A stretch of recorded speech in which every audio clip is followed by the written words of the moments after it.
छठ पूजा की शुरुआत इस साल 17 नवंबर से हो रही है। छठ पूजा का पर्व सभी के लिए बहुत खास होता है। आपको बता दें कि छठ पूजा का पर्व 4 दिनों तक मनाया जाता है। हिंदू धर्म में छठ पूजा का बहुत अधिक महत्व माना गया है। हर साल कार्तिक मास के शुक्ल पक्ष की षष्ठी तिथि को छठ पूजा का त्योहार मनाया जाता है। छठ पूजा को सबसे बड़े त्योहारों में से एक माना जाता है। छठ पूजा की शुरुआत नहाए खाए के साथ हो जाती है।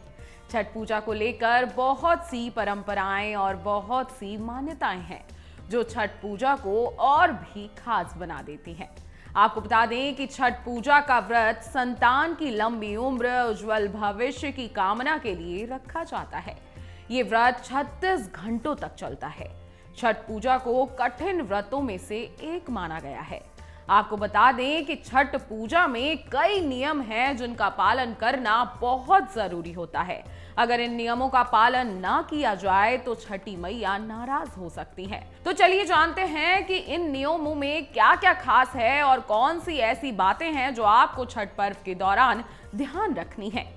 सबसे पहले जान लेते हैं छठ पर्व से जुड़ी मान्यता। छठ पर्व से जुड़ी हुई कई मान्यताएं हैं। मान्यता के अनुसार जब महाराज पांडु किंदम ऋषि की हत्या का प्रायश्चित करने के लिए अपनी पति कुंती के साथ वन में घूम रहे थे, तब उन्हीं दिनों पुत्र प्राप्ति की इच्छा से उन्होंने रानी कुंती के साथ मिलकर सरस्वती नदी में सूर्य की आराधना की। इससे कुंती को एक पुत्र की प्राप्ति हुई। इसलिए संतान प्राप्ति के लिए छठ पर्व का बहुत महत्व बताया जाता है।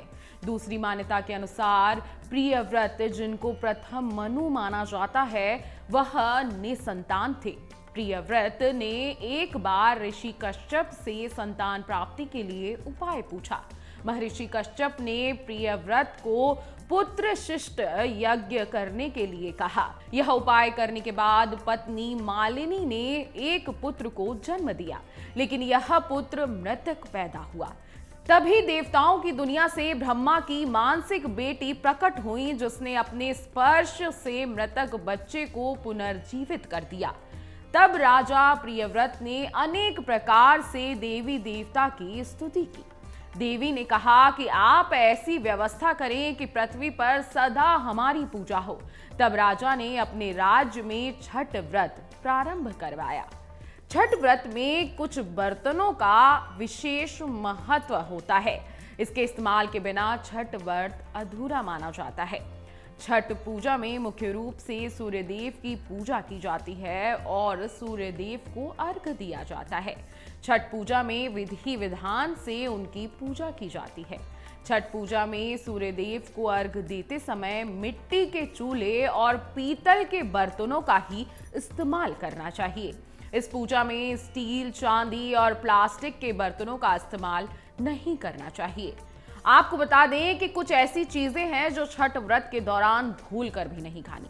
जी हाँ, हिंदू धर्म में छठ व्रत को बहुत ही शुद्ध माना जाता है। इन दिनों में प्याज और लहसुन का सेवन करना वर्जित बताया गया है। इसके साथ ही इन शुभ दिनों में भूल कर भी आपको मांस मदिरा का सेवन नहीं करना है। अगर आप ये वीडियो YouTube पर देख रहे हैं तो हमारे चैनल को सब्सक्राइब करें और बेल आइकन को दबाना ना भूलें। अगर आप Facebook पर ये वीडियो देख रहे हैं तो हमारे पेज को लाइक करें।